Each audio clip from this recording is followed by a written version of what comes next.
Muna says, if after khula' in my iddah I turn out to be pregnant, what's the ruling? My iddah ends when I give birth, but am I still his wife during the iddah, or am I actually divorced and is it only about not getting married during the iddah?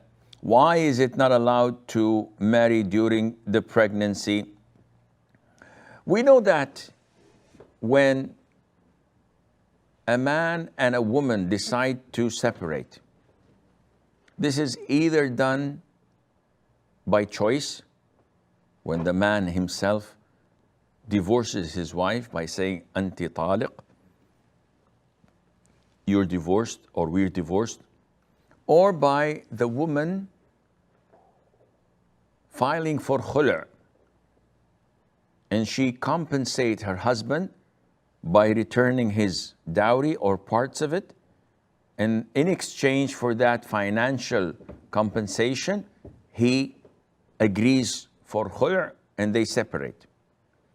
Or it can be done forcefully by the Muslim judge after studying the case and finding that marriage cannot continue, or that there is something that prevents the marriage from existing, such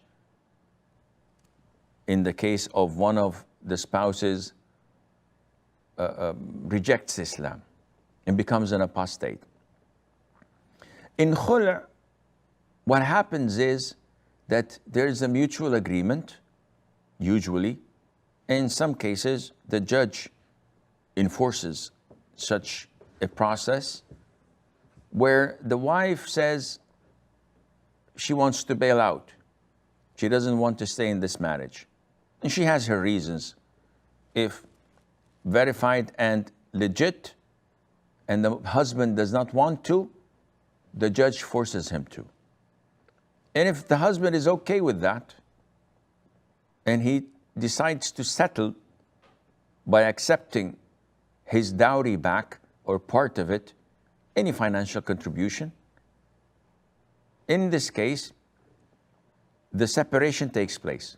So the moment he says, I agree, and he takes the money, they're separated. They are not man and wife anymore. And a woman in the khula' process has an iddah. What is the iddah? When a man divorces his wife, she remains in a transitional period between marriage and being unmarried. This transitional period is, generally speaking, measured by the number of her monthly cycles. So after divorce, she gets first monthly cycle, the second monthly cycle, the third monthly cycle. Once she is pure from the third monthly cycle, the marriage is considered over. She can immediately, the following moment, get married to someone else. But within this transitional period, within this iddah, they are still man and wife. He can look at her, he can stay with her, but there can't be any type of intimacy. No intercourse, no kissing, no hugging, etc. And this is if he divorces her the first divorce or the second divorce. If he divorced her the third divorce, then totally she is prohibited for him and she must wear the hijab. Having said that, if one of them were to die during the iddah, the other living spouse would inherit. So in these 3 monthly cycles, he lives in a room, she lives in a room. After a couple of menses, he dies.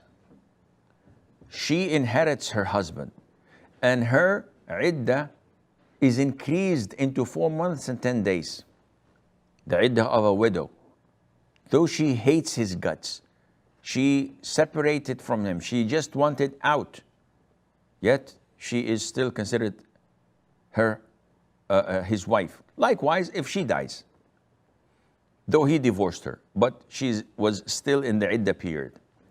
Going back to Muna's question, if a woman took khula, so Muna took khula. After the husband agreed, she paid the money. Now she's in her iddah period. She discovered that she's pregnant. This means that her iddah, instead of being one monthly cycle as any woman who applied for khula, it is extended until she gives birth. This is what Allah mentioned to us in the Quran. And those who are pregnant, their iddah is over once they give birth. So she gave birth. Immediately after giving birth, she can marry the following second. Now, does she have rights?